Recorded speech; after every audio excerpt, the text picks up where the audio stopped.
All right. I've got 6:30 and we'll call the regular meeting of the Common Council to order. We'll start with roll call, please. Seth, Here. AJ, Here. Todd Kirking, Here. Emma, Here. Todd Spath, Here. Cindy, Here. John, Here. Tanya, Steve, Here. and Justin. Here. Pledge of Allegiance.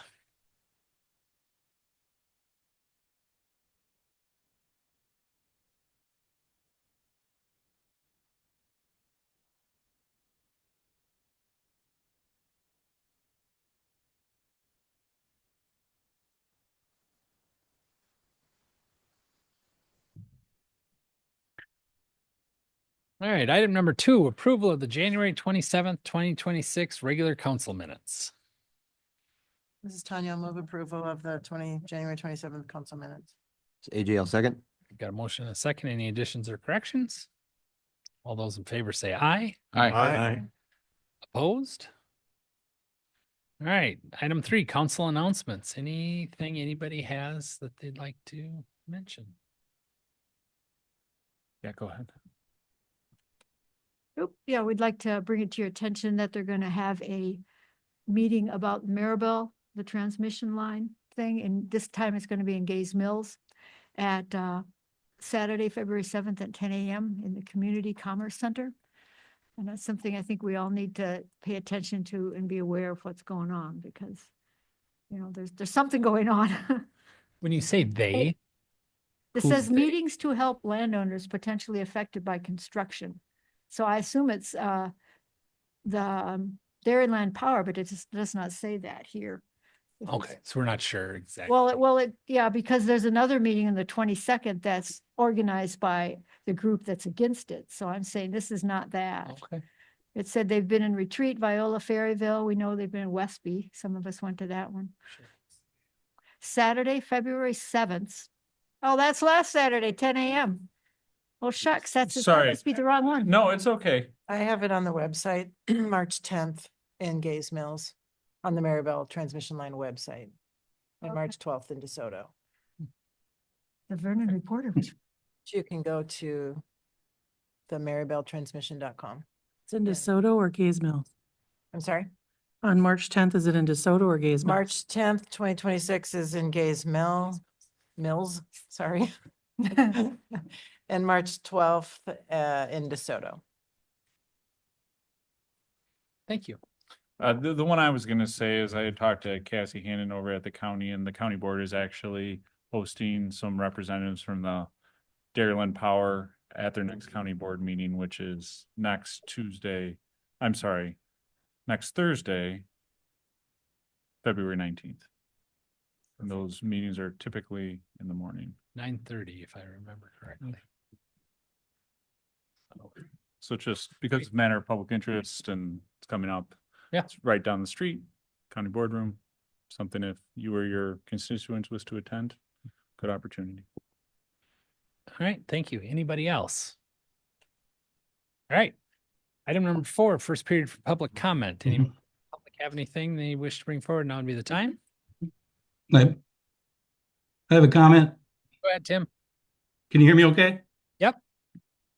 Yeah, I see you have, I think you've got the landfill issue or the GFL contract on your agenda. I think that's a closed session, but wanted to speak to that for a second if I can. Sure. I I guess so, for the folks here, state your name and your address, please, Tim. Tim Hunt, 15 Washington Heights. Thanks. Yeah, I was hoping to be there in person or write something out, and that didn't happen today. So I thought I would make a comment here. I've been thinking about this for a little while and been listening to your discussions during your comprehensive planning. And I've got a little different perspective on the landfill issue, I think, than a lot of people. I also sat in on the solid waste meeting this morning and listened to that discussion. And I realized the landfill's in a difficult spot and there's hard decisions to make at the county. And that also makes it a hard decision for you guys on how to move forward. I have a little different perspective because I started going to solid waste meetings starting in like 2002, 2003. And I've seen a number of things unfold over the years. And my comment's really more about city-county relationship. And, you know, it's sometimes that relationship has been good and other times it has not been so good. Just a quick story. Justin might remember this from county board days, but when the sheriff's department went to build their new jail on the north side of town, they discovered that the water line had been extended only so far, but Vernon Manor had not been hooked up to city water and sewer. And that put the county in a really bad place because now they had to get city and water sewer to that new building. That was because there was a feud that went on between the city and county, and it was kind of silly that they weren't able to get attached to that. And eventually they did. I'm looking at the landfill differently. I know you guys are going to have to decide, are we going to patronize the county landfill? And I see the city as a member of the entire county. Some of the discussions have sort of sounded like Viroqua is just by themselves on an island. And Viroqua is also a part of the county. And Viroqua taxpayers have paid tax dollars to build that infrastructure, and they would pay tax dollars to expand it, and they would also get those services. So it's a real benefit for everybody in the county. And also, the city has asked the county to invest in the city as well. I think the city has 7 TIF districts. Those county taxes are deferred every time we do a TIF district and there's a development, which is a great thing for the whole county. But you know, the county did not want to. There's a lot of people in the county board that did not want to sell that property attached to the county farm to the city. And there's still people that grumble about that. And I've heard people grumbling about the tax dollars they lose on these TIF districts. And I think that's silly because it's an investment for the whole county. But I think it also works the other way. I think the county has a piece of infrastructure, and the only way to keep the costs down is everybody invest in that, sort of like an insurance program. If everybody gets on board and does their part, the costs go down. And if only some people get on board, the costs are going to go up. Now, I realize if they have to start transferring that waste out of county, that's going to be more expensive. I would ask that you would just slow down on a decision and maybe let the public have some input on that. And if you are going to not send your waste to the county landfill for a year or two, to make some kind of commitment that if they do expand, that you will patronize them after that expansion is complete. That's what I think should happen. But happy to talk to anybody about it. If they want more information, you know how to get a hold of me. I appreciate you taking the time to listen. And I know that I know this is a tough choice for you. So thank you. Thanks, Tim. Anybody else?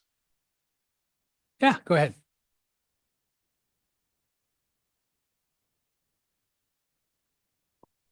Brian Schott, 807 Railroad Avenue. I wasn't going to speak, but I'll speak about the landfill. I think we really need, the city needs to continue taking their garbage there. The landfill is self-sufficient. It doesn't, if we keep having everybody take it away, you can't continue to have a landfill. So I don't know if I didn't hear him right, but the landfill has not cost the taxpayers any money. The landfill has always been self-sufficient. I just want to make that known to people that nowhere on your taxes do you see landfill. So if we can keep the garbage coming there, we can keep it going. I think it's a great thing for the whole community and county. Thank you. Thank you. Anybody else? How do you push it off? Just press the little person. There you go. All right. Seeing none, we'll move on to item number 5, which is discussion with possible action on resolution for Public Works non-lapsing fund tabled from 1/13/2026.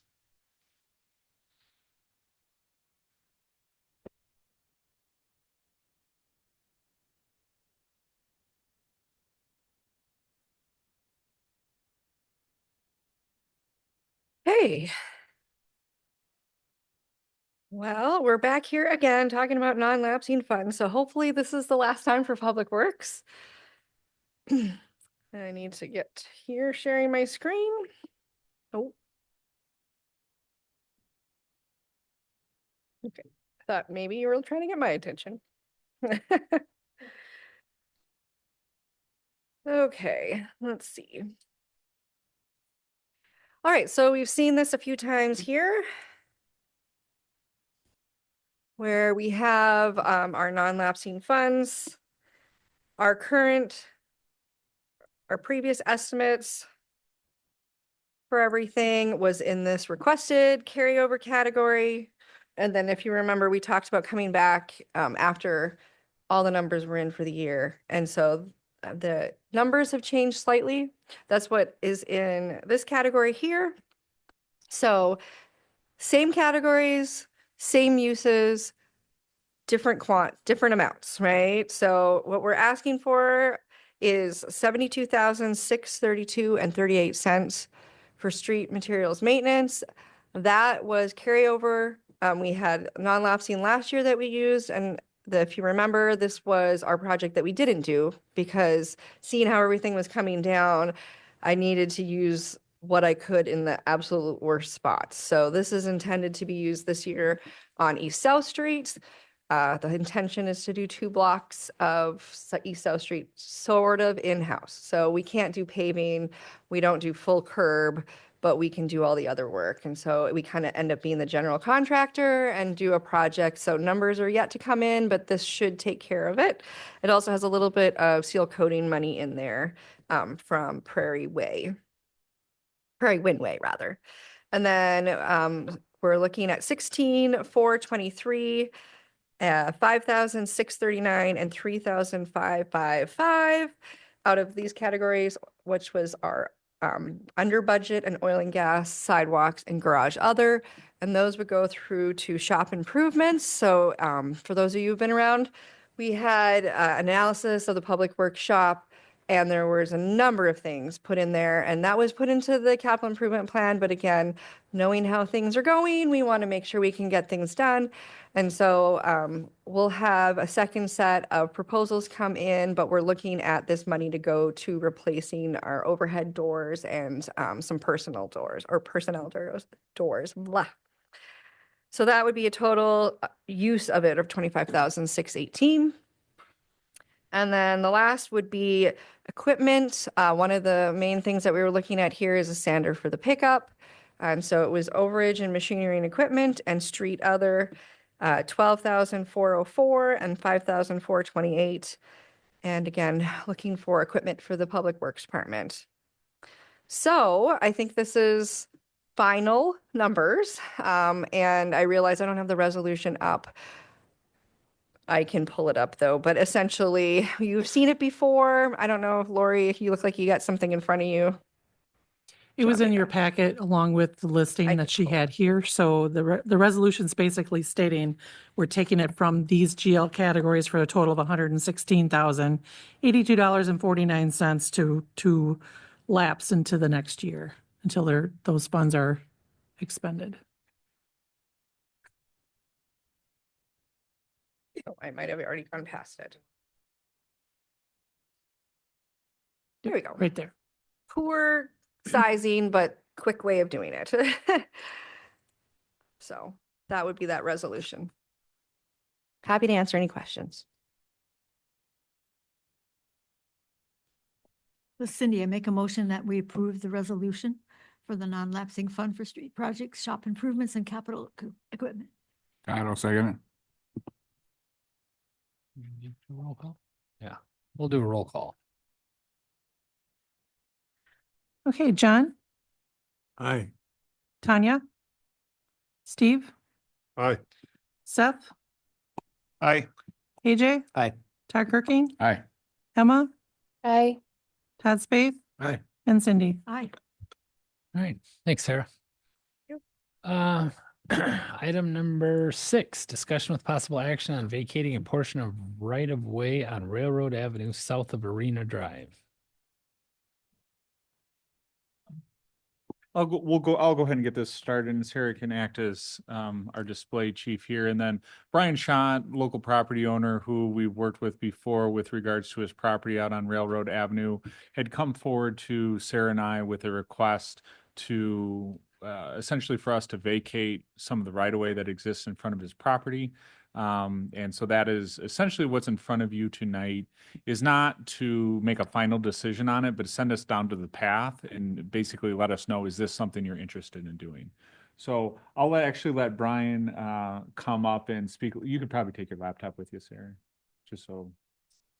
Well, you can keep it up, but just more or less just so it's not in Brian's way, so he has to work around it. So Brian, if you want to start with just letting us know kind of what your interest is and purpose of requesting the right of way. Yeah, I have the smaller section up there. We went through the zoning thing last year about this time. And see, the railroad used to be on the west side of the road. And if you see where that circle is, kind of how it bows, the railroad the road came down, made a 90 across the railroad tracks, and then came back down again. And then went on the east side of railroad out there. What you have is you have a bunch of land out there that, you know, we've all been maintaining and taking care of since I think the road was taken out in the early 90s. I don't know for sure, but I'm pretty sure because I moved out there in 86 and you did go across the tracks, and it wasn't too long after that it got switched around. And when I did my parcel for my new home right there, there's quite an area to the front out to the road that, I mean, technically, do I plant trees? Do I do anything with it?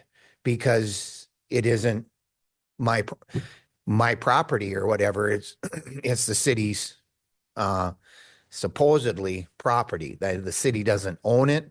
I think they were given it for the road at one time, from what I talked to the county surveyor, because he can't come up with anybody who actually technically owns it. So what I'm requesting is that we bring the property lines back down to the road. And I think Nate said, if we're going to do this, let's do it for the 3 parcels that it affects right there. So I'll have Sarah help me with this a little bit. And essentially what we're dealing with here is what we would refer to as excess right of way. You can see on the west side of Railroad Avenue, you have this sort of consistent distance between edge of road and where the actual property for private property begins, where here you have this bow out. And so Sarah and I did speak on this, and essentially our take is that it's not right of way that we're actively using. There is no plan or intention, anything on the radar where we would need that additional right of way for any city or community purpose. And so we can't say like, yes, we have to hold on to it. But I think, as Sarah said, like we're never actively trying to release right of way. It's not something that we're always trying to pursue. There's no real benefit to us giving away versus owning it. The ancillary benefit to the city of releasing it is if it did become private property, it would become taxable property. Although it's probably not significant enough where an additional structure or house could be built on it to really increase property taxes. So our position, and Sarah, correct me if I get anything wrong here, is that the council can decide to do with this what they want. If they want to move forward with trying to vacate the excess right of way, we would set ourselves on a path to do so. However, because this is certainly a situation where this is benefiting the private property owner without much benefit to the city or the community as a whole, we would just suggest that Brian take on sort of like the burden of getting the work done that is required to release this right away. And you basically vacate the right away. And the reason I bring this up is because of the Daryl Skrupke situation. Same exact situation where there was a piece of land. It was not quite public right away, but it was a gap parcel, and it took us a tremendous amount of time as staff people and as our city attorney to fix it and vacate it just so it went to a private property owner. And I would just like to avoid using too many city resources and ask that Brian, as a private property owner benefiting from the situation, help wherever possible and take on costs as needed.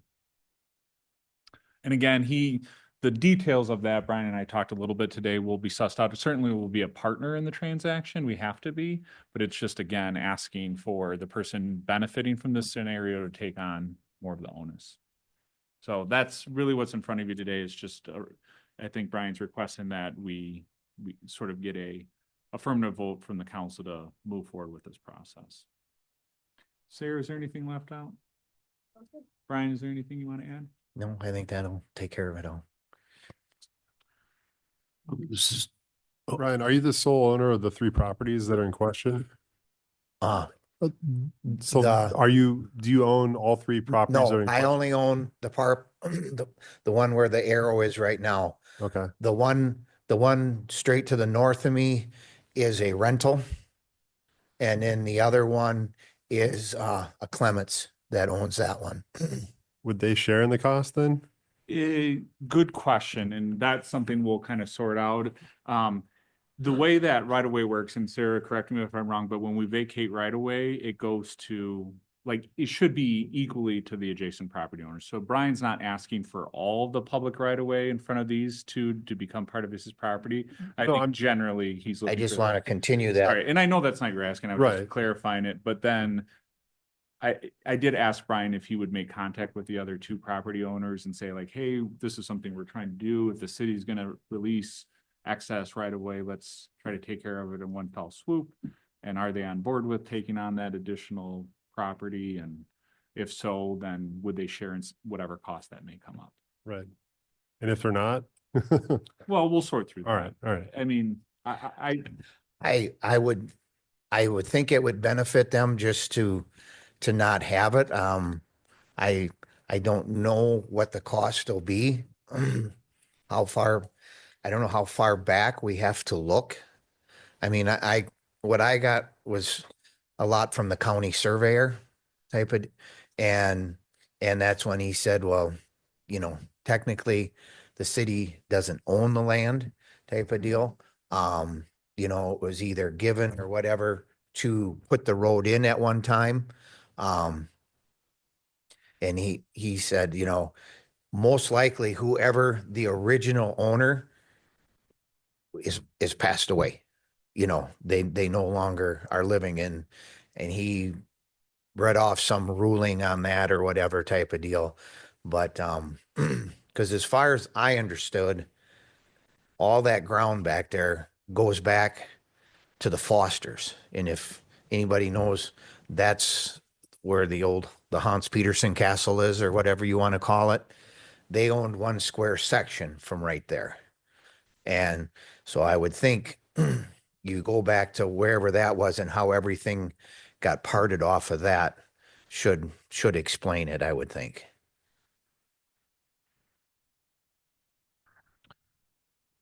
Will they need to resurvey the properties?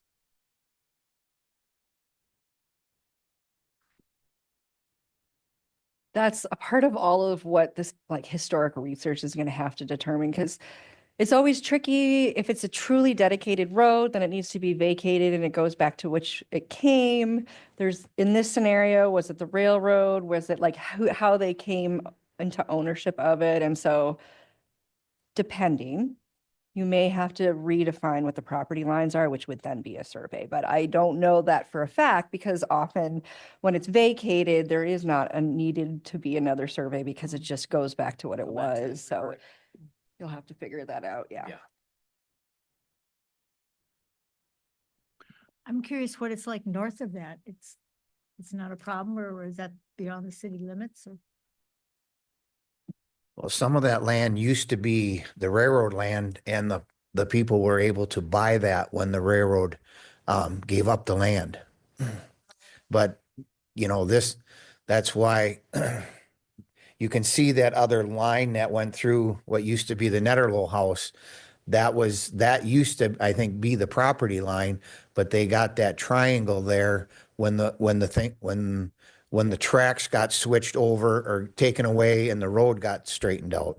Yeah, that's correct. Yep. There's a residual of that throughout this area.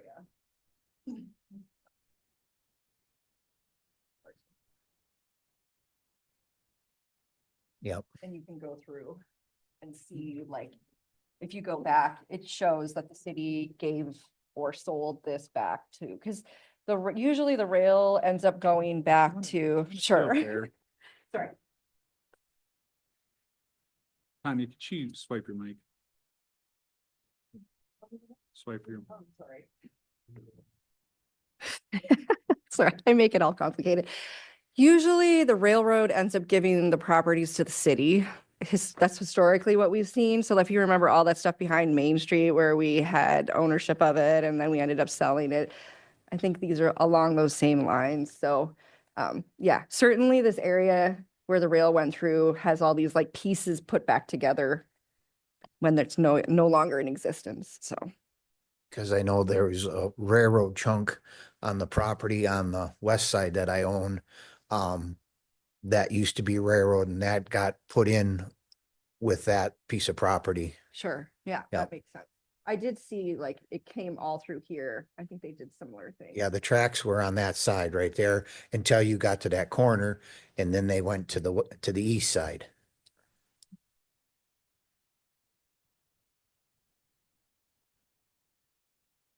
Which would understand why all the houses are offset on that side of the road all the way back through there.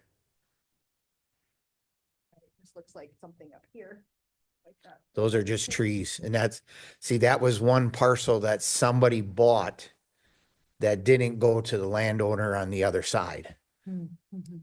I don't think it's big enough to put a house on or anything like that, but somebody bought that one little track. I make a motion to move forward with vacating the property on Railroad Avenue. I don't second it. Other questions? Do we need to add the part about the landowners are gonna be paying for it and all that? This is just to start it. We have to do a preliminary resolution. We have to go to plan commission. There's a whole step involved. So this is just saying Yeah. we want to. Yeah, right. They're acting weird tonight. All right, any other questions? All those in favor say aye. Thank you. Opposed? All right, thanks, Brian. All right, item number 7, discussion with possible action on TRC contract for landfill gas system design options.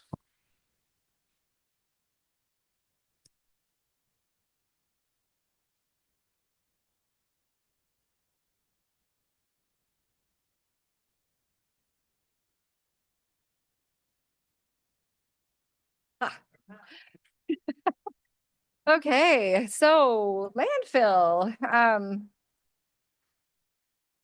moving on. So I have Mike here with me again. If you remember, we had talked about what kind of approach we were going to take. We were at our point with the DNR that we need to take action, and our action is obviously doing some type of remediation. And last 2 weeks ago, rather, we just put forward some concepts and we also went to Public Works. So since that time, we just wanted to first let some of it just process because it's a lot. And then also there was some questions that were asked for clarification from Mike. And so we have some of those answers. And so essentially what this comes up to is, I don't know, maybe I'm not sharing right now. What this comes up to is that essentially we're going to have a change order to our current contract for design.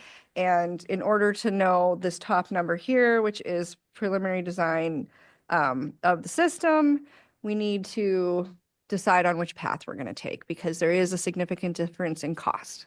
The active system takes more effort, obviously, to design. So, Mike, are you there? Yes. Okay, feel free to jump in. I don't know if we want to go back and sort of recap what we talked about the other day. briefly. Do you want to just walk through that one more time? So there was basically two options that were looked at in big picture options, an active system and a passive system. There was a delta. One was roughly 2.6 million, I believe it was, and the other one was 1.5 million. Or 2.5. Okay, there it is. And The screen. and in the active system, there's a 75-foot radius and a 50-foot radius. What that is how close together the wells would be. I recommend the 50-foot radius just due to the fact that the waste is shallow. It's not 100 feet deep. So your radius of influence, how much you, using Sarah's terminology, pull on the straw, the harder you pull on the straw to get a wider radius of influence, the more likely you're going to pull air in through the final cover. And we don't want air intrusion into the landfill. So there was basically two things put out there, either an active system or a passive system. And one of the questions that was asked is, well, if we start with a passive and it doesn't work, what would be the cost to make it an active system? And so we ran through the numbers on that, and to go to active, you would take the 1.5 million roughly and add another 2.1 million to that number. So a total of about 3.6 versus the 2.4. So the reason why it's such a big jump up is the 96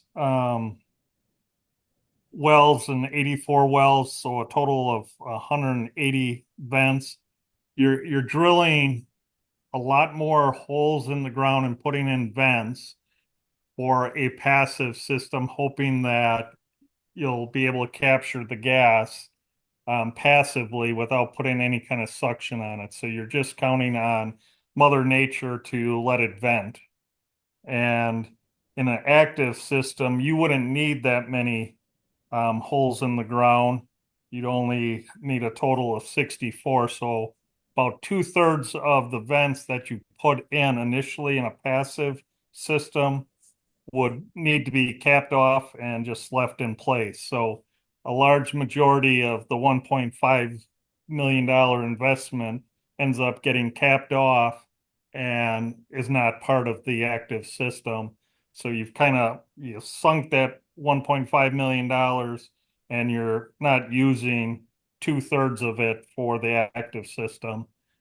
And that's kind of the additional roughly $1 million that you add on to the active system by doing it passive first and then switching over to active, if that makes sense. One of So the questions, also, sorry to interrupt, Mike, but I thought it was a good segue. One of the questions was the likelihood of success of the passive system.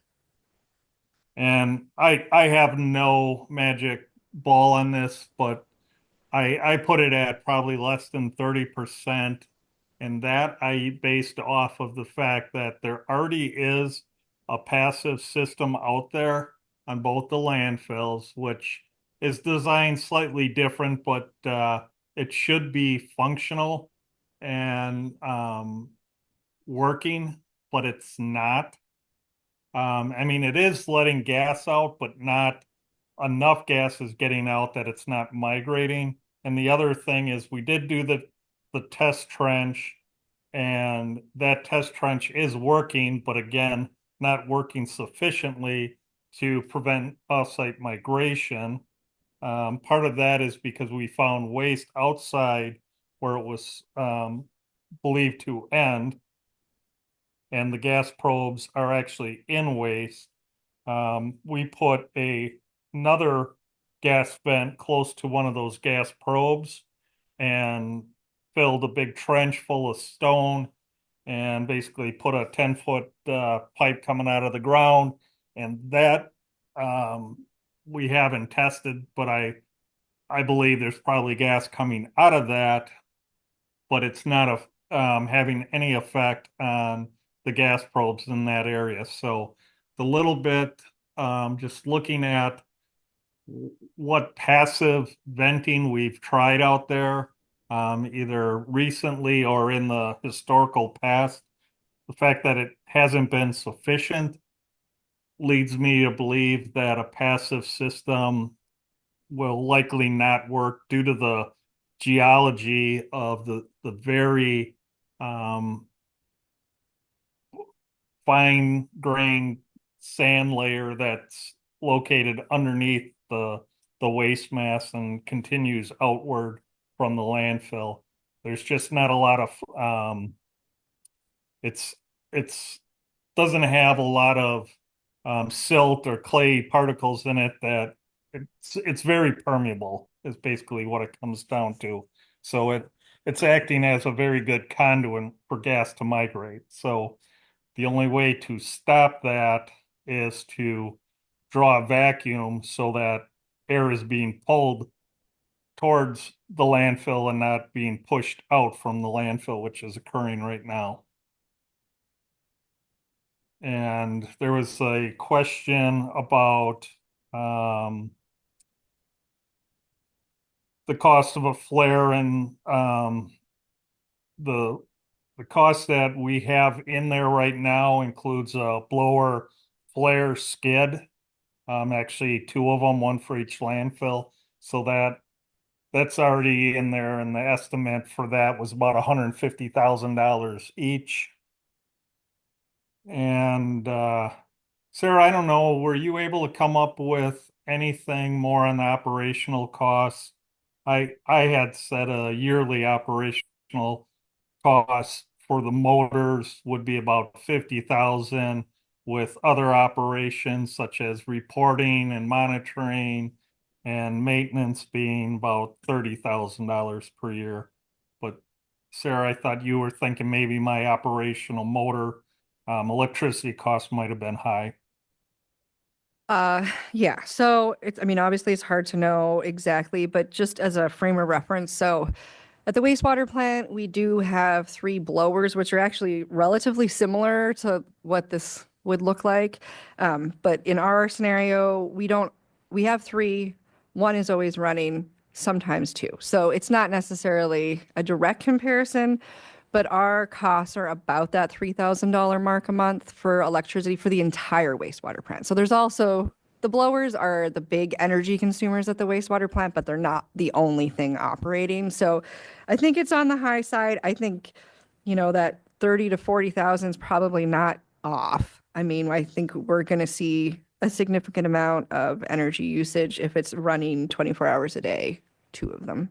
Although I will say that there is some benefit, obviously, of having smaller horsepower blowers that we can have some control on about when we're running them, because there does seem to be some difference in gas production on either side. So we'd have a little more ability to operate based on what the demand is on that side. And that was one thing I will say that was really helpful at the wastewater plant, was the flexibility in operation. It made everything so much easier to run. But in any case, I think, we're certainly in tens of thousands of dollars. I think that's a confirmed amount.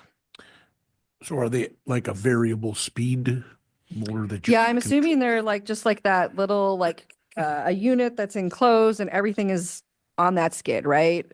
With a Yes. VC and whatnot. You can either get a variable speed motor, is more expensive. That is not always what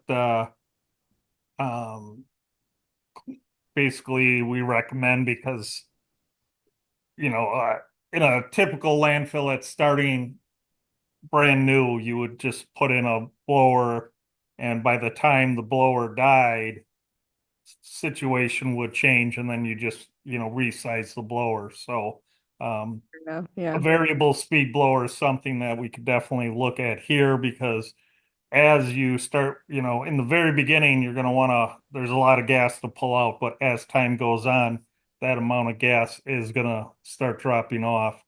So you can either go variable speed, you can get a on-off timer, and Sarah and I were kind of talking about this where maybe have the blower run in non-peak demand times like overnight and then have it shut off during the day and then run again at night and just kind of have a cycle to it. But that's all things for kind of down the road. Yeah, just electricity cost. There's a significant variable difference in peak hours versus off. So I have a question. Community member approached me and wanted to know if it was at all possible to capture the methane for energy production. Is that a benefit? Would that even benefit us? Would it not benefit us? Is there the volume needed? Not enough? right. Mike, you want But to take? At this time, the only way right now we could run a model, but I don't put much faith in the models because if you I think if you ran the model, it would tell you it shouldn't be generating any gas anymore. Most of the best model that the US EPA has is it shows gas production dying off, and says a lot of these old landfills should not be producing gas anymore, and that's just not the case. So I think what you need to do is run the system and then evaluate whether or not there was enough gas to somehow capture it for electricity, but it would be the only benefit would be to power things directly on site. Trying to convert it and turn it, run a big cat engine or something like that. That would not be what would be able to happen. It would have to be some kind of little micro turbine or something that maybe you could use to power the motors for the landfills. But my gut is it's not going to be of good enough quality to do that. But you won't know until you start running the system. Yeah, at the wastewater plant with the digesters, we do use the gas on site, but there's just not enough to make like a business out of it, so to speak. Yeah. So that would make sense, Mike. I'm curious about the noise. Are they fairly quiet, the blowers? Mike, you want to? I'm not going to say they're quiet. It'll be noticeable, but you basically have to have some kind of building around it if that is the concern, and to damper the sound. I know if you do put a building around it and you walk inside of it, walk inside that building, it's loud enough that you can't really carry on a conversation. So once you enclose it, it's loud. How loud it would be if it was out in a field, for adjacent property owners, how much the noise would go down. Would it sound like a lawnmower running or a freight train coming through? I'm not exactly sure. That's a big difference. So, but I thought we had talked about them having their own enclosures around them. Like, yeah, I mean, you can build an enclosure. I'm just saying if you just left it out in the open. Sure.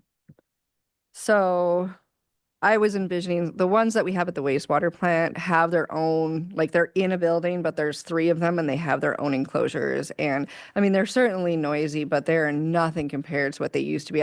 Looking at Todd, I don't know if you were ever in that building before, but like literally like the old style blowers were just like shook your being. Whereas these ones, like you can, with the enclosures in the building, you can still have a conversation. Like it's not I don't know if anybody hears it. I'm looking at people that live in Abbey Edition. So you used to be able to hear the blowers. Yeah, but now it's significantly different now. You guys are probably they're closer than you would be to the wastewater plant, but you're still, depending on wind direction and stuff like that, you may be more likely to hear them. Yeah, but they're certainly make noise. I mean, it's not silence.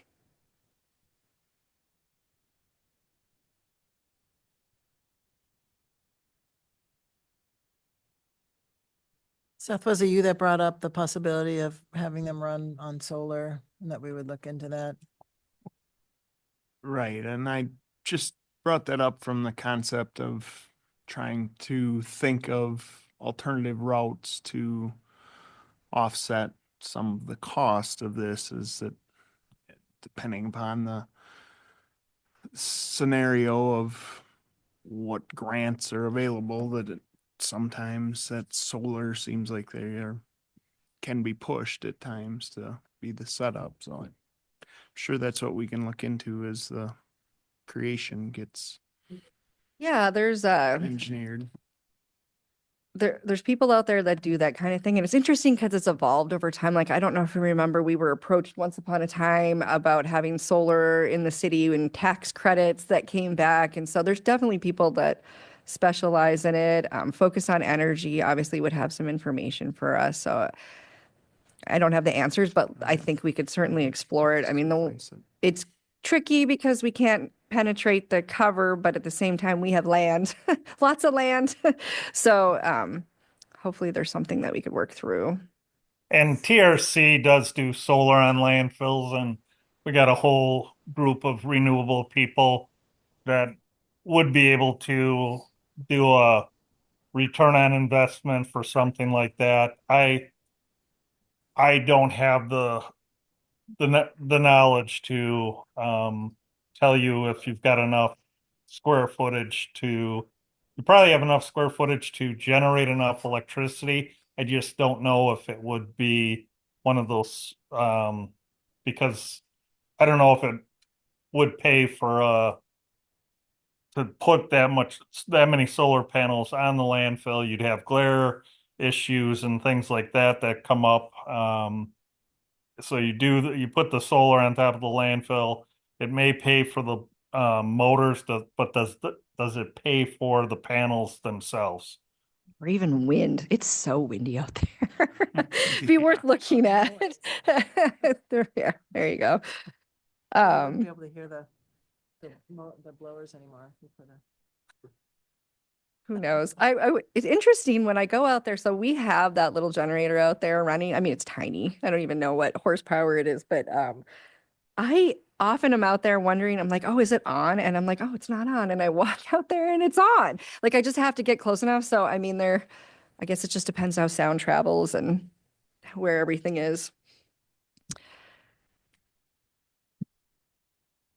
Anything else that you want to talk about, Mike? I No, have a proposal if you want to walk through it, let people ask more questions. yes, I mean, I guess I know it's a big dollar amount, but based on what I have learned, I tried to come up with the cheaper alternative of the passive system. I'm not, I don't get any money kickbacks from anybody. I just think the active system is the way to go based on the information that we've gathered over the last 8 to 9 months. And it's gonna take some time to get it implemented, but it will get the DNR hopefully make them satisfied, and I think you'll be able to rest easier at night with the development coming and that it's taken care of, and it's just not a continued issue that has to be worried about. Doesn't mean that the active system's going to be 100% perfect right out of the gate. There'll be some tweaks that need to be done, I'm sure, but I I think for the long run, that's the best way to go. One thing that we talked about was like how, so obviously we need assistance in operation, but like as a staff, do we feel like we can take it on? And it certainly adds to the workload and whatnot, but it is nice that we have utility personnel, which aren't, they're not paid out of the same general fund, but this is not a piece of equipment that we've never seen before, right? We have blowers already. We have a really handy mechanic who also helps us with them. And we also have some really handy people in the street department that I think may step up here and be able to do this for us. So I think it's doable from an operation perspective, but it's certainly going to take time. And we are going to need some assistance, especially in the beginning, getting things worked out.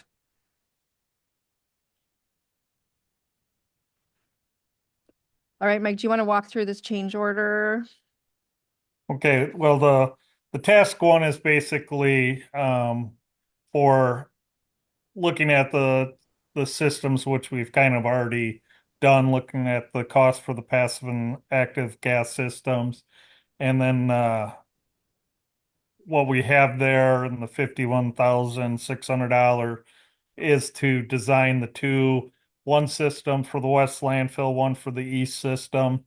Size the blower, do the header pipe, sizing the header pipe is going to be, so it's kind of like a water main. So you're going to have one main pipe, and then you'll have laterals that go off to the gas extraction well. So all that piping's got to get sized. So that cost there is for basically coming up with a preliminary design that we can submit to the DNR and get their approval to move forward with the project. Task 2 is for providing oversight for the clay trench. Part of that is the clay and gravel trench. The clay trench part has already been done, and then the gravel is, I believe Dexter had told Andrew, our field person, that the week of the 23rd, they want to finish off that trench. So that's for overseeing the trench installation. And that's on the north side of the east landfill. It's a passive system that will just be the belts and suspenders to the active system over by the new development. And that's for that oversight and the documentation report to the DNR. And then the third task is just general project management, meetings like this one tonight, and conversations with Sarah looking over the gas data that she's collecting over the next couple of months, and coordinating with the DNR and anything that may come up with, I don't know if there's still any options out there as far as grant money, but if something does come up, prove like a possible option to chase after, there's money in there for assisting Sarah with whatever she may need for information to help get any grant money. Mike, for the trench excavation, that's time and materials, so Badger moved a lot quicker on the clay part than we had originally expected. So I'm assuming that you're charging us only when you're out there. Yes. It's not a lump sum. Yes. None of this is lump sum. It's all time and material. Right.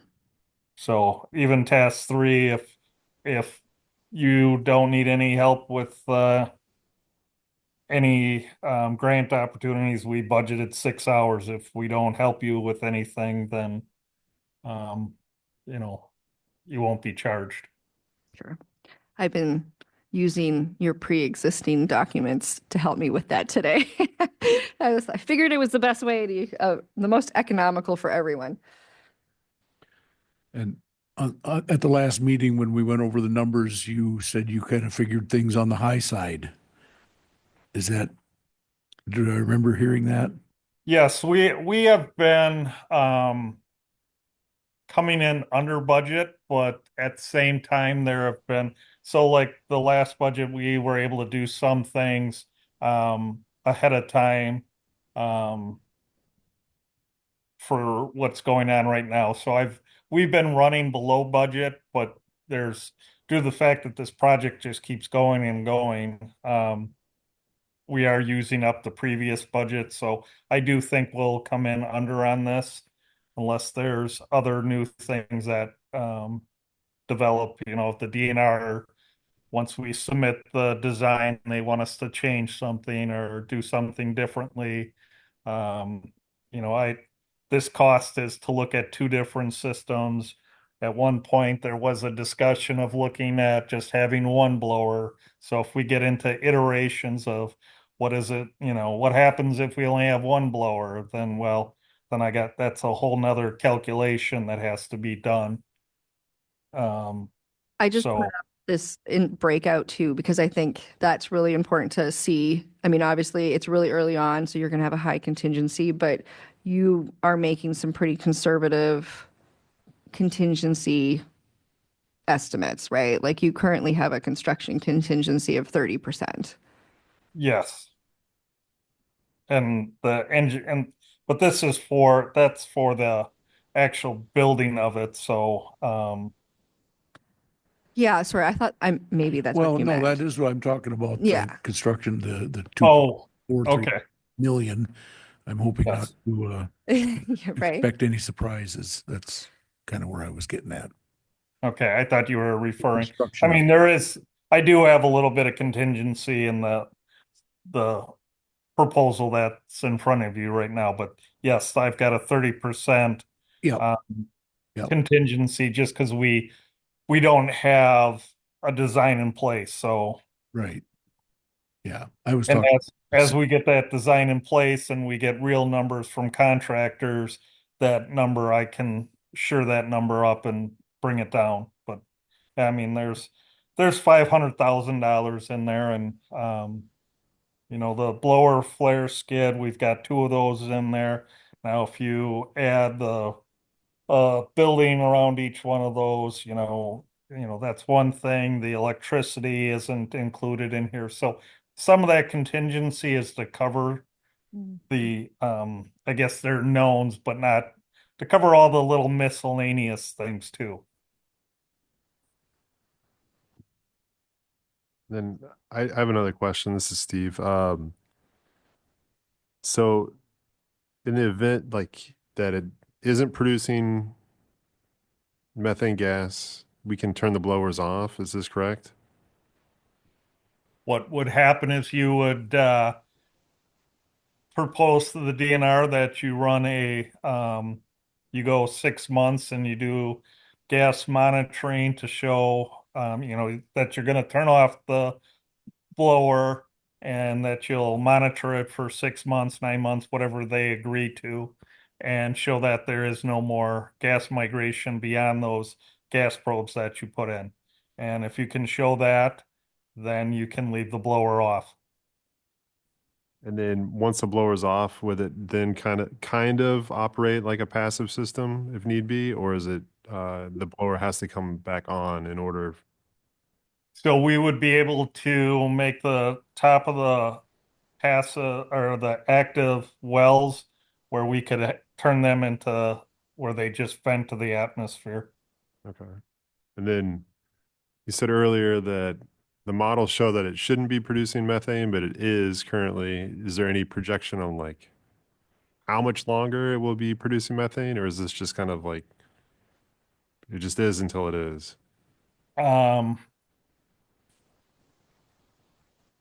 My gut is at least 20 years Okay. longer.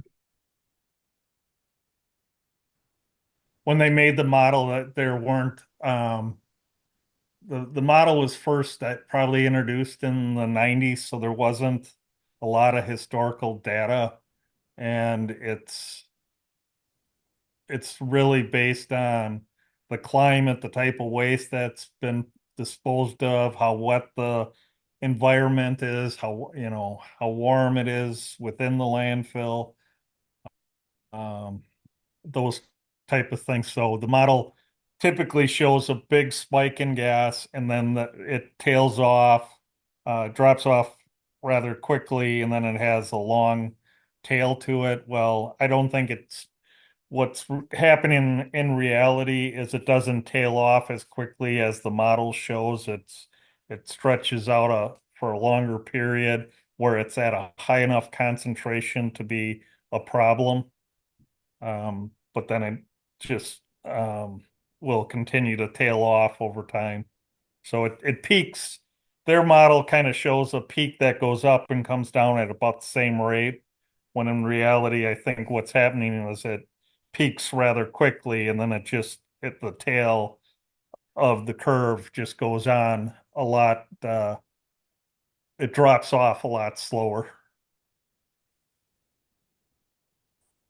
And I think what we have right now is high quality gas, but probably not that much. So my hope is that, you know, once we put a vacuum on there, we'll be able to get control of it and get to the sweet spot where we're just pulling out exactly what's being generated and not trying to pull back what's already started to move off site and what's built up within the landfill itself.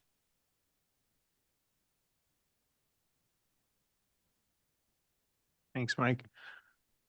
Are we making a choice on which direction to go with the part of this motion too? Okay. Yeah, I think that's the idea, is that in order to sort of say, yes, go ahead, start designing, and to approve what's here, we want to pick a direction. I don't think you have to worry about, and correct me if I'm wrong, Mike, whether it's 50 feet or 75 feet. It's more just like active, passive, that kind of thing. Yes, because the 50 feet, 75 feet, we'll look at the data. Some may be 75 feet apart. We may, you know, if there's not any gas, like on the west landfill on the south side, there's some areas where we're not seeing gas, so we're not going to put in the extraction wells as close together, just due to the fact that we'd just be pulling air anyways. I'm just gonna add that Public Works Committee did recommend the active system last week when we met. Is the only thing you need to know, a motion would just be for active or passive at this time? Be any other? Right. What? And approve the change order. Okay. I'll make a motion. We approve change order number 6 and go with the active system for the mitigation. Change order total on that? You got it. What's that dollar amount? $76,300. This is Seth. I'd second that motion. All right, we got a motion and a second. Any other questions? Roll call, please. Tanya? Aye. Steve? Aye. Seth? Aye. AJ? Aye. Todd Kirking? Aye. Emma? Aye. Pat Spade? Aye. Cindy? Aye. And John? Aye. All right. Thanks, Mike. Thank you. We'll get started on it. All right. Moving on to item number 8, discussion with possible action on lease agreement for Michaels for land use.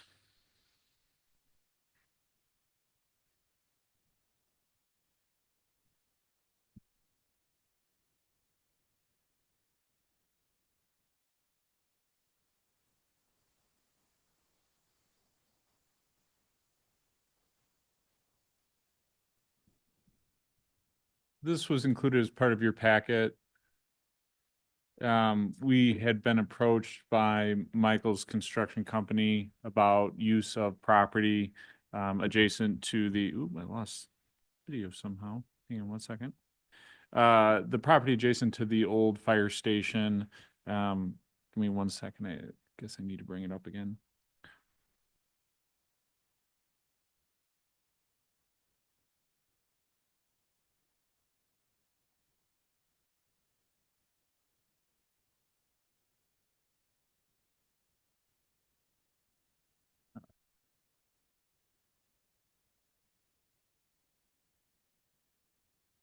So this is the property in question. Essentially what they are in town to do is, to, starting at some point this year, do construction maintenance, whatever it may be on the substation to the north.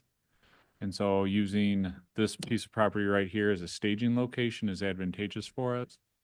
We are not currently using that land. The fire department had been using it as part of their ISO rating, the training grounds, I should say, specifically for their ISO rating. So they needed to maintain that and have that available to them. But since the move to the new fire station, they have plenty of acreage over there that they just don't need this anymore. In speaking with Sarah, the public or the utilities don't have any use for this property at this time. So it's just kind of a vacant parcel we have access to and we own. And so Sarah often works with construction companies about finding vacant land for them to stage in. And so this is sort of run of the mill for us. But because we wanted to be maybe a little bit more formal about it, we did go as far as putting together the lease agreement that was included as part of your packet, which essentially stipulates that they are looking to use the land starting this month. The original contract said like February 1, but whenever we signed it, they were comfortable with, and that for the months of February, March, and April would be the terms of the contract with an option to extend it into May and June if need be. So it's somewhere between a 3 and a 5 month contract with a rental payment of $500 monthly to the city. And in speaking with Justin, who is usually my go-to on sort of negotiating terms, as well as Sarah, who typically sort of brokers these deals as well when she deals with it, $500 was very much an appropriate amount for just vacant land. Obviously, there's no building that they're getting out of it or anything like that. And so all in all, we thought the deal was fair. And again, if we're not using the land, why not try to get some additional revenue off of it? Questions? Are they gonna have to do any excavating for getting viable space for staging, or is that's pretty flat property and they're just Yeah, it's a little bit of a Gonna- bowl, but they didn't indicate that they were going to have to disrupt the land at all. okay? I was just curious if there was gonna be much change to that. The intent is that it's left as is, returned as is when they're done. Correct. And that was one of the provision that's in there, is that any damage to the property as a result of them using it will be restored at the end, which again is, they're very used to that. Typical. This particular group does these kind of projects all over the state. And so they understand, like, if we use it, we got to return it better or the same as we got it. The contract was sent to George Hopkins for his review, and he's comfortable with all the language that's in there. He asked for one thing to be added, which was pretty minor, but I reviewed it. George has reviewed it. I think I shared it with Justin, at least the terms of it, and it's here for your review. Do we have an agreement on how they're accessing the property? Specifically, like which Like direction they're the coming in from? Trucks coming in or whatever, like which are they, I don't coming in think through the the parking lease lot? did not necessarily articulate that. is that important? It's a good question. I'm just wanting to make sure that we, they're not coming through the neighborhood, whatever. I don't know what kind of trucks they're gonna have or whatever, Right. assuming they're gonna put a bunch of stuff there and leave it there for a while, but how are they getting onto the property? I would assume, and this is a bold assumption, but since they're working on the substation, I would assume they'll just access straight across from the substation. There's no curb there on that. Yeah, I know, but some part of that has a little bit of a ditch and stuff, doesn't it? Not a ton, I don't think. We've Well, been but in and out of there with Be stuff. coming up Arena Drive. Well, Or where not, sorry, not you see Arena the Broadway. discolored part, Mhm. that's like the low spot. Sure. But yeah, the up on Railroad, it kind of dips down, Right. but right there along the substation, it's pretty flat. Should right be able to there. drive through there, I would think. Okay. Um, But there's no actual driveway into the property I know, that's from why I'm anywhere. asking. That's But- why I'm asking. You want to just But I think going it's onto it from anywhere? Multiple spots you could access it. All right.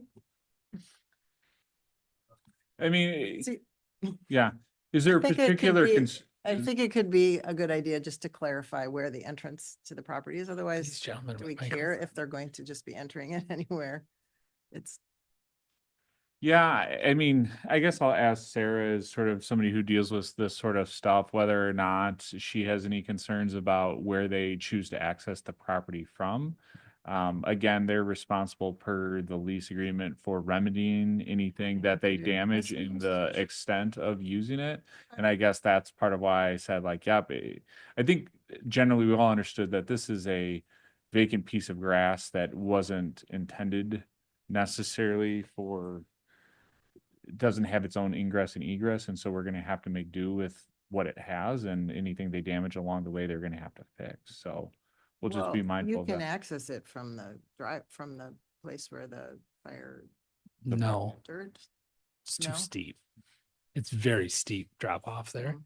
Like if we were gonna drive, you could drive like a UTV off it when we would train out there with that and like the brush trucks, but Okay. you couldn't drive a big truck. But if we were gonna do Just that, right you'd come there. around down off that backside by the substation. Okay. I will just picky little thing, but, the name is spelled wrong in the minutes and so, or in the agenda, so just for. It's either spelled wrong in the lease or it's spelled wrong on the agenda. I don't think just there's for an A, is there? Accuracy in the minutes, just make sure you catch that. I'll get it right. That's how they told it to me when I put the agenda together. So I didn't have this at the time that the agenda went out. So that's why I did not know how to spell it. So that's, Saying just for the minutes. yep. Yeah. I was just curious about the substation. Is that Excel or Dairyland or? I would assume it's Excel. Yeah, but I don't know. We don't know what's happening. I know that's probably, you'll tell me that's not. Probably we're maintenance, I talking would about. imagine. Yeah, that's a good question. I did not ask. Just suspicious of all this stuff that's going on with electricity and the transmission lines and everything. This is Todd. I make a motion to approve the lease agreement with Michaels. I don't second it. All right, we've got a motion, and a second. Any other discussion? All those in favor say aye. Aye. Opposed? All right. Item number 9, discussion with possible action on pay request number 1 for Eckhart Playground Project.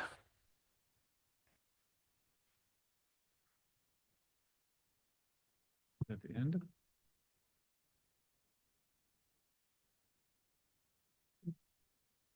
Sweet. Oh, you got it up there. I don't need my phone then. Thank you.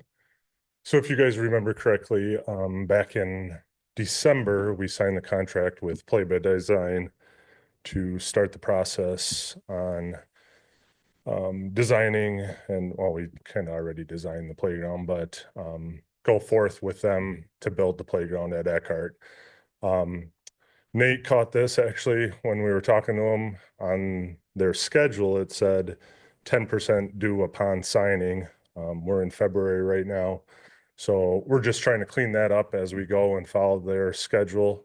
So this is the first pay request for them to start ordering supplies and start building custom play structures at their location. So this is again 10% of the bill. It was for $38,784. Oh, 39, sorry.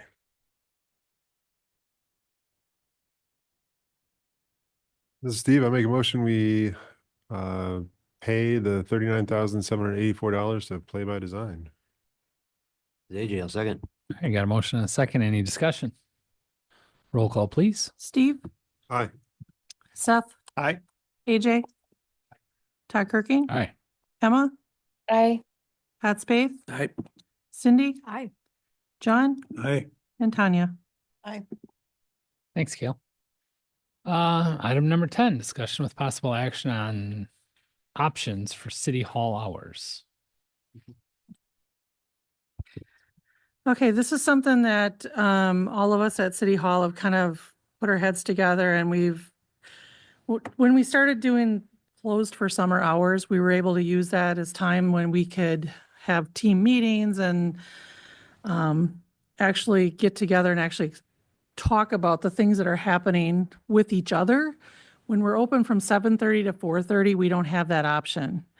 And so we're asking the council to consider changing our hours to match more to what the county does, which is 8:30 to 4:30, with the option of, right now we all have hour lunches, which if we come in at 8, we could do a half-hour lunch. If you want to do 7:30, we could still do the hour lunch. However, we don't ever have the time with our administrative assistant where we only have 28 hours. They're actually having to cover for 2 hours because we have to stagger our lunches and always be open because we're never closed at the lunch hour. The morning hours, we have less traffic coming in and they have the options of using the Dropbox or online payments. And so we've seen substantial reduction in foot traffic coming in, more in the early mornings and then late afternoons. So we're kind of hoping that we can use the hours that we do have our administrative assistant, which she's usually working either 9 to 3 or 9 to 2. So that would kind of give us just a half an hour where we wouldn't have to have somebody at the window constantly getting interrupted. So we've heard many times from like Kale and things that all the different areas that they have to clean, especially during the wintertime. This would give him extra time in the morning not to have to clean the sidewalks if we're not opening as early. Utility emergencies, when they have the voicemail system, but we'd actually be there working. We just wouldn't be open to the public like we do similar in the summer hours. So we're just asking if the council would consider changing that. There's not a lot of places that are open at 7:30 in the morning anymore anyway, and a lot of people think that we're not open till 8 anyway. And during elections time, we can always adjust those hours as well. But right now during elections, I'm usually giving myself a half an hour on either end anyway, just because when somebody comes in at the last minute and they need to vote early and the two weeks ahead of time, it is a lot of extra work. So we're just asking for some consideration to make that change. And everybody in our office is behind it. We did bring it to our department head meeting and they were also behind that as well. So just looking to see if you guys are interested in making that. It would be effective March 1st to give time for the public to be made aware of the change. So Cindy, I make a motion, we change the hours to 8:30 a.m. to 4:30 p.m. I'm sure you guys have looked it over thoroughly and thought about it and you made a good case. So Steve, I'll second, but I also have a question. Does that also mean you're not going to be open on Fridays though during the summer? that would stay the Okay. same. All right, I'm just making sure. Yep. So, all right, we got a motion and a second. Other questions? The only other thing I'll say is, and I think Lori almost caught it, was that if need be, like we always make accommodations for people who need to like work with us after normal business hours. So like on Fridays during the summer, if somebody needs to come in and do business with us, and that's really one of the only times they can do it, we do accommodate for that and set up meetings with them and bring them in. The same thing would go for this. Like if we're running into issues with people like, hey, I got to take care of business, but I have to do it this day. Lori said like, yeah, we can set up a special appointment for them to come in. So I really want to make sure this is just to try to, is to not cut off times that people absolutely need, but to really prioritize us having time with each other. So I think that was one thing you didn't miss, but otherwise I think you nailed it all. Thanks, Nate. Any other questions? All those in favor say aye. Aye. Opposed? All right. Thank you, everybody. We'll all appreciate that. Right. Item 11, payment of the bills. All the bills went to finance this evening, and we did have an additional one besides those that were in your packet that we did want to add on there. And it was for, help me out, Nate. The total again. Yeah, so the total bill is on there is $47,513.52. This is our annual IT contract with MCS Networks. The reason it was late is because Mike and always have to spend a little bit of time working together to try to make sure that all the line items are correct. The way our contract is done, it's based on every computer, every server, every software, every Gmail account. And so like over the course of last year, we've really done a good job at sort of trying to pare down unnecessary devices and software that we just don't need. And so this bill has actually dropped about $3,500 from where it was last year, which is great.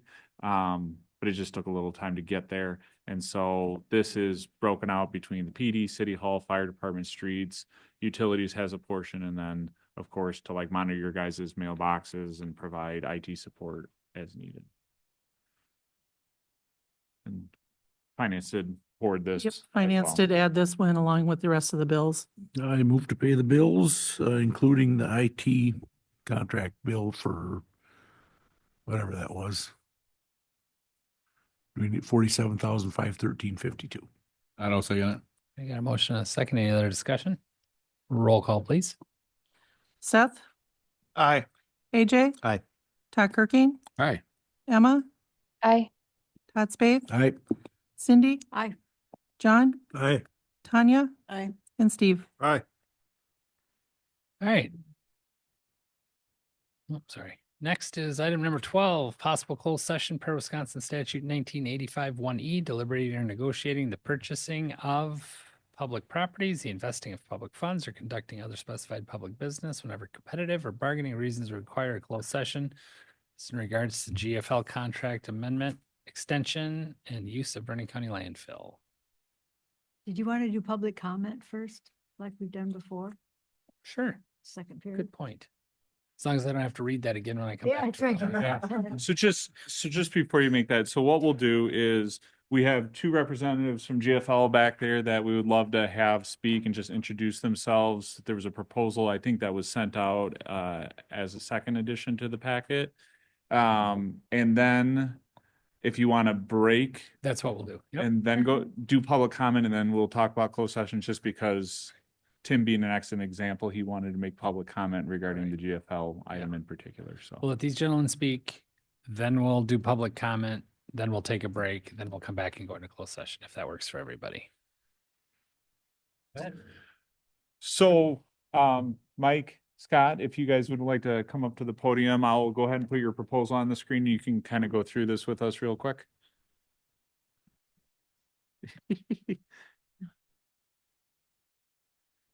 So, and I thought it was important that these guys come because everybody, I think, had or at least been aware of Bill Meeks, who is the former general manager of Southwest Sanitation. I thought because these guys are a little new on the block, the faces may not be as familiar, that they should come and introduce themselves. So I'll let you guys kind of take it from there. And if you need me to slide through any parts of the screen, I'm happy to do so. Thanks, Nate. Well, good evening. My name is Mike Lang. I am with GFL. We also have Scott Reber, who formerly was with Southwest Sanitation under Bill Meeks' tutorage, and a local resident, obviously, of Viroqua. I think we put a pretty good packet together for the city. I think you'll see or have seen that it's very comprehensive.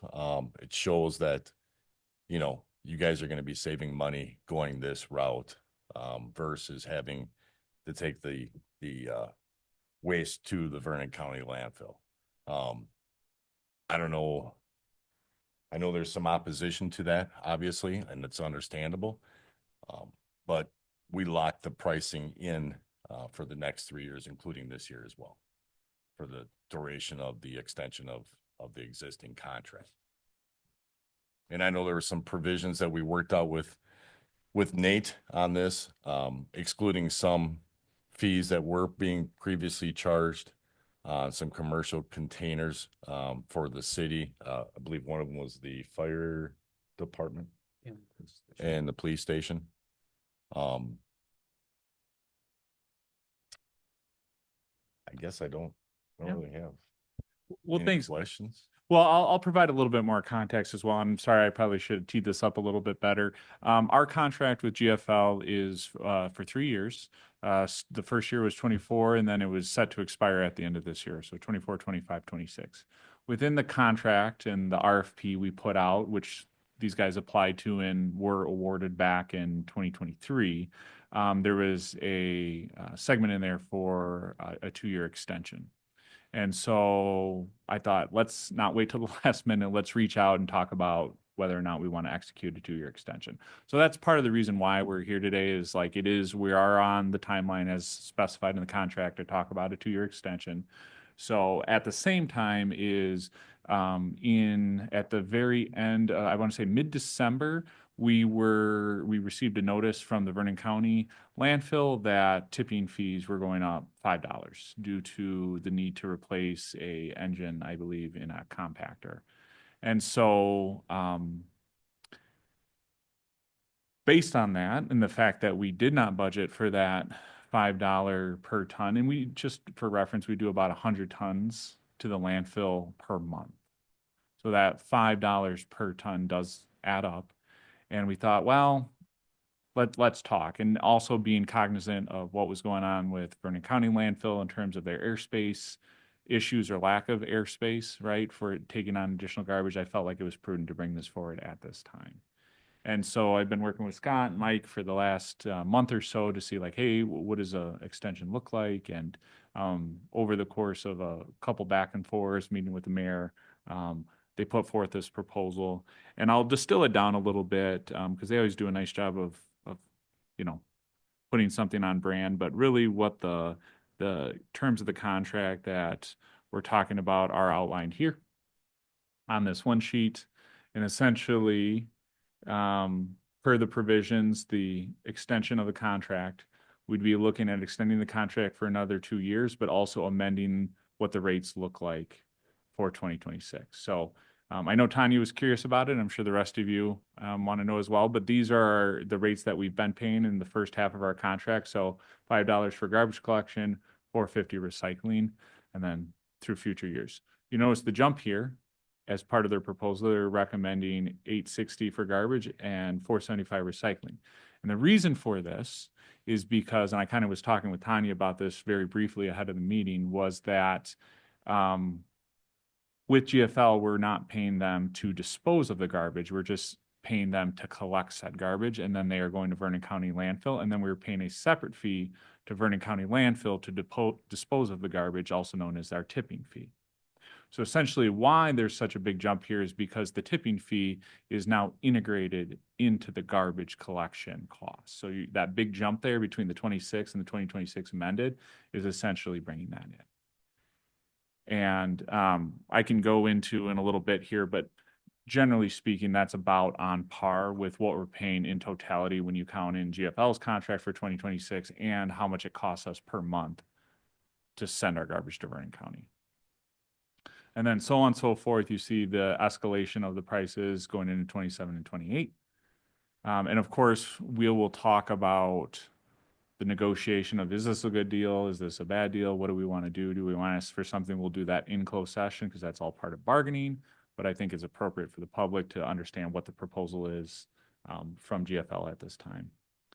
And then in addition to that, there's a few other items. Number one, number one, we would take the extension. Number two, we would amend the contract to basically say starting March 1, we would go off this amended fee instead of what is currently in place.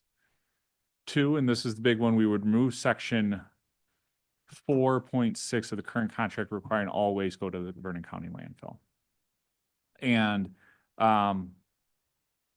obviously per the proposal, if GFL is now taking on not only our collection, but our disposal of waste, they're also saying like, we will dispose of it at our facility. I did have a conversation with Stacy and Cassie over at the county. Stacy Sanborn is the operator of the landfill. And then of course, Cassie is the county coordinator, and just had a conversation about like, hey, where's the county landfill out right now? Like we're going to take this to council. Can I please have an update on what the current situation is? And I can sort of walk through that right now. There are airspace concerns. For right now, our waste is going into Vernon County landfill, but they have at this point filed paperwork for the Vernon County landfill to actually just become a transfer station, meaning that once garbage went there, it would then be rerouted and the county landfill would not be the final destination.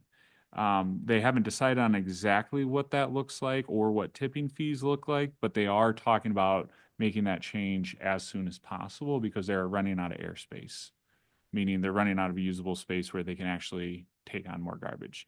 They told me potentially as soon as March 1 of this year. So it is rapidly coming. Again, timing is crucial at this point. In speaking with them, because they have a lack of ability to take on more waste within their landfill, they're okay with us sending our garbage other places because they just can't take it.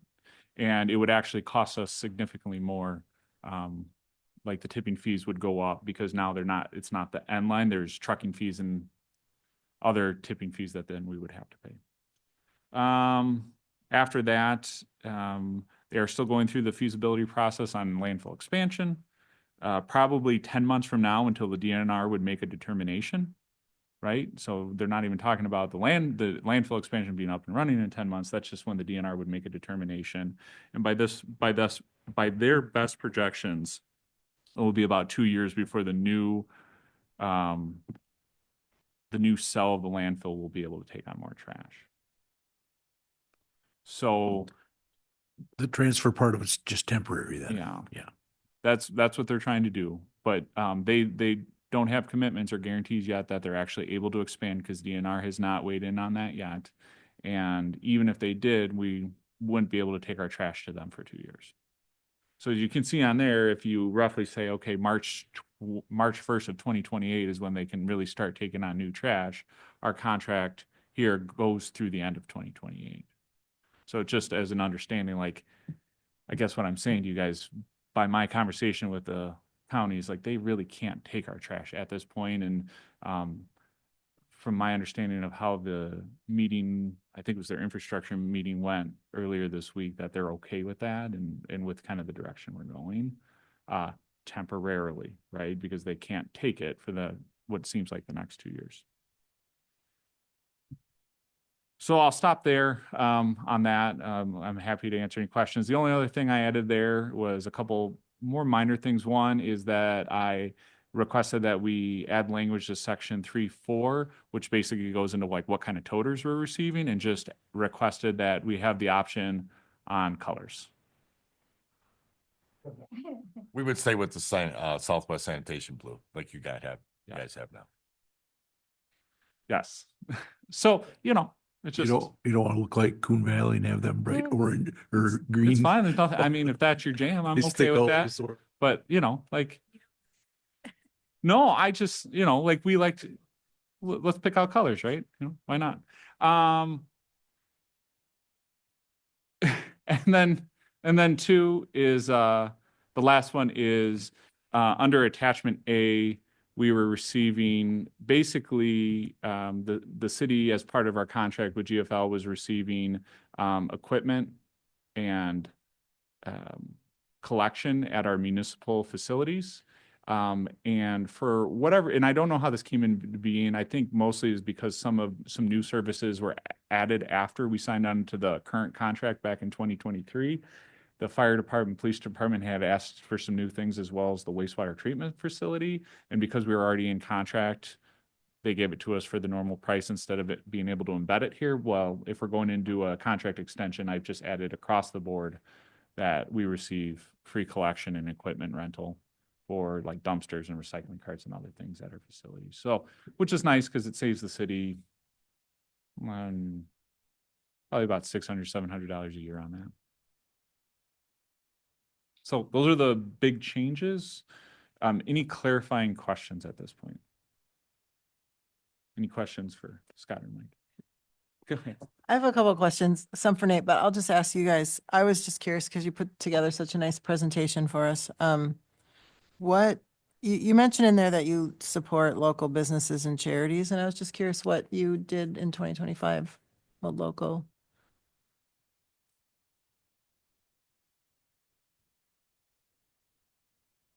I think we donated to the Humane Society.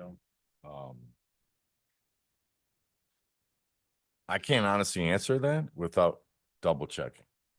But I know we did something for the Humane Society. here in Rockville. Right, and Bill Meeks was here until he retired in May of this year, Yeah. so, he would have been more involved in those kinds of things. And him and I also talk quite a bit, and we're pretty good friends. So, I mean, anything, and I've told him anything that he's up for, supporting like that, just let me know and we'll try to keep supporting what we've been supporting. I know like, the Humane Society, he was big on that, and this year we kept plowing their snow for them. We've done that every year, so we want to help out where we can, and we want to keep up kind of what he was involved in too.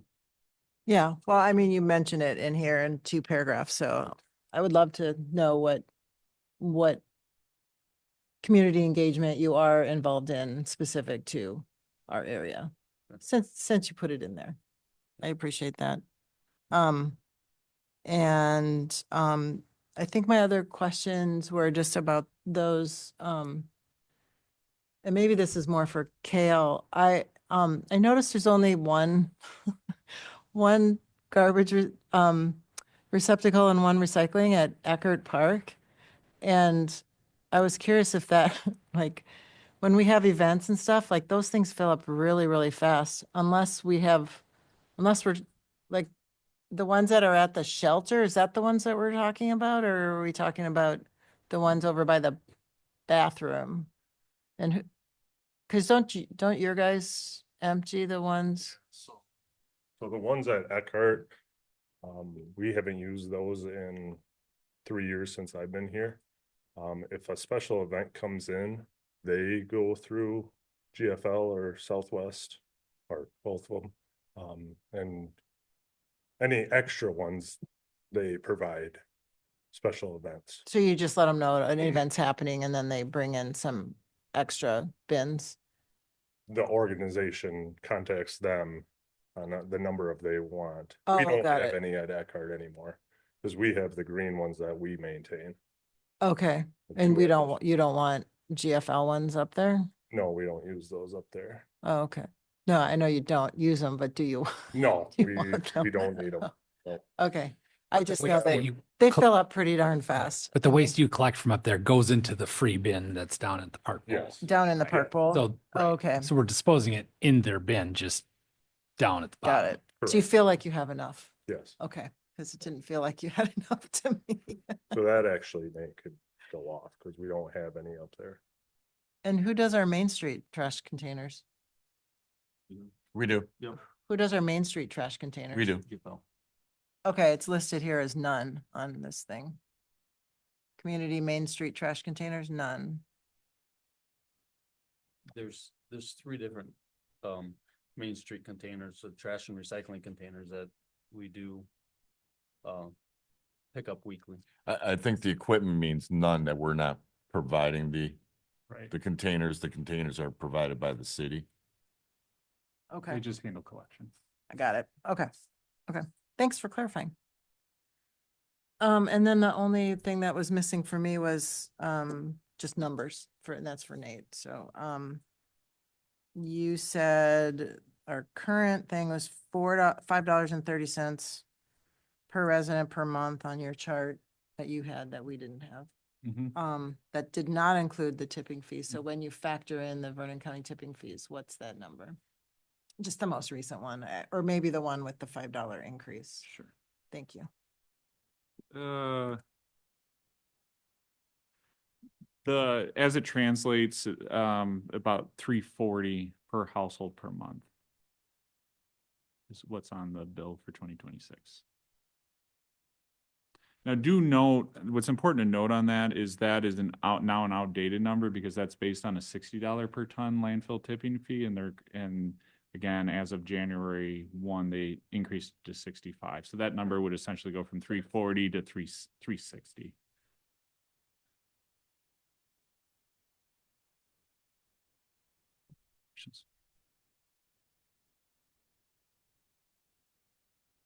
Any other questions? Right, my computer locked up. If not, Well, hold on. No, I'll go ask ahead. because in the proposal, it talks about you do offer communities with, is it compost? pickup. I know we asked this like 2 years ago, but I was told that there wasn't enough communities, I think, in our area to do that. Has that changed at all? Would our area become available for or what is it? Am I Compost. right on this? Yeah, the curbside compost pickup. Is that something that's trending that way or? It's really not. Okay. As unfortunate as to say, we don't do a lot of communities, compost collection.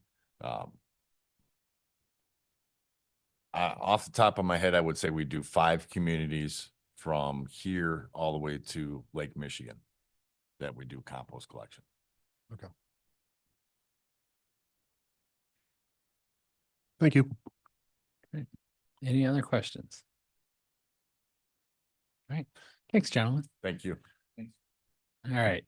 As I said, we'll move the second period of public comment up now. So if anybody from the public has anything they wish to bring up, now would be a good time. I have another comment. Hold on, Tim. We got one in-house here. Oh, okay, sorry. My name is Krista Brown. I was at Connor Street and now we'll be closing on a house on East South Street.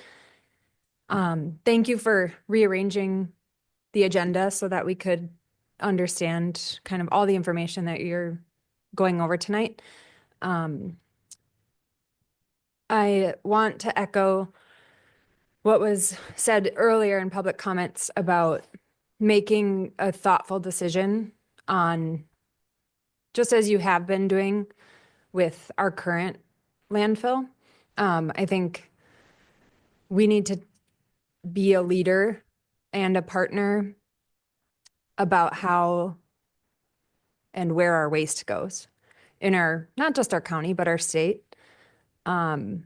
I like the ideas being tossed around about composting, and I just want to encourage everybody to, slow that thinking process down and make sure that we're not creating some of the problems that we're currently dealing with because maybe they weren't, everybody's doing the best with what they're given, but maybe the decisions made years and years ago could have been a little bit better so that we don't have a active blower system on our table right now. So thank you for hearing these comments and making a thoughtful vision decision about how we're a partner here.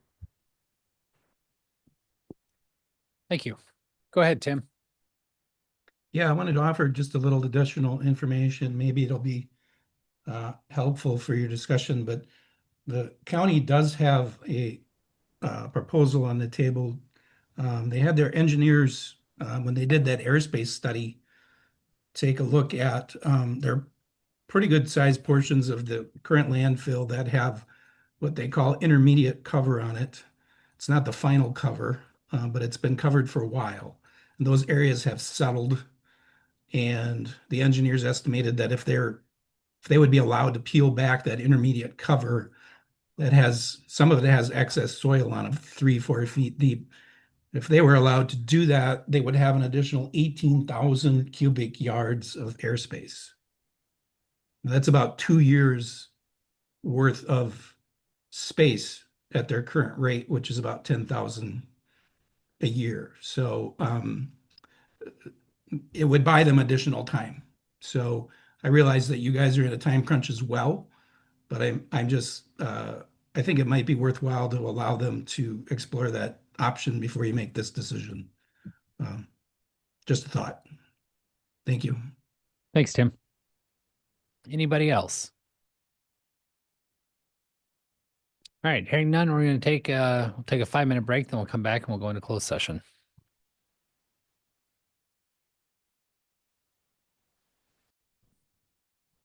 Yeah. All right. So we are back on item number 12, which is the possible closed session. And do you have a motion to go into closed session? Steve, motion to go into closed session. Todd, second it. I got a motion and a second. Roll call, please. AJ. Aye. Todd Kirking, Aye. Emma, Emma's still online. I just don't know if she's back from her break. Todd Spath, Aye. Cindy, Aye. John, Aye. Tanya, Aye. Steve, Aye. and Seth. Aye. All right, we're in closed session. Sorry, this is Emma. I'm back. All right. Let me just pause the recording here. All right. All right, folks, we're back in open. We're back in open session, so we're gonna move on to item 13, which is to reconvene an open session with possible action on items discussed during closed session. Make a motion, we approve what was discussed in closed session. You want more Is details that what on you that? need? This is Seth. I would second the motion. Are you gonna do it to approve the contract The contract Yeah. with GFL. Am I supposed to say? with the additional, Yeah. With, no.